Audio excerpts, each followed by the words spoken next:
Alright, this video is about how to install the RouteTally add-on in Google Sheets. First thing that you want to do is come over to the side panel of your browser. If you don't see this side panel, come down to the lower right-hand corner and click on this arrow to show the side panel.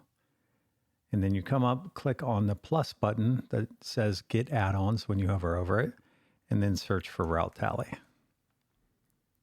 All right, so we will click on that search result and come to the lower right-hand corner of this card and click Install.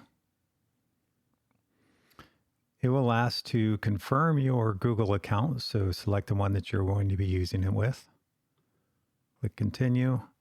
And then it needs to view and manage the spreadsheets in order to get the locations.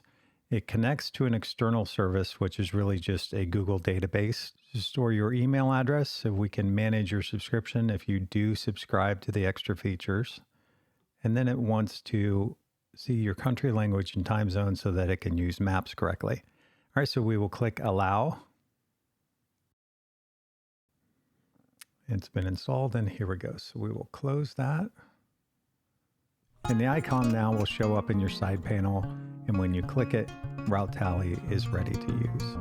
And now that you have the add-on installed, this next video on the stream will show you how to use RouteTally.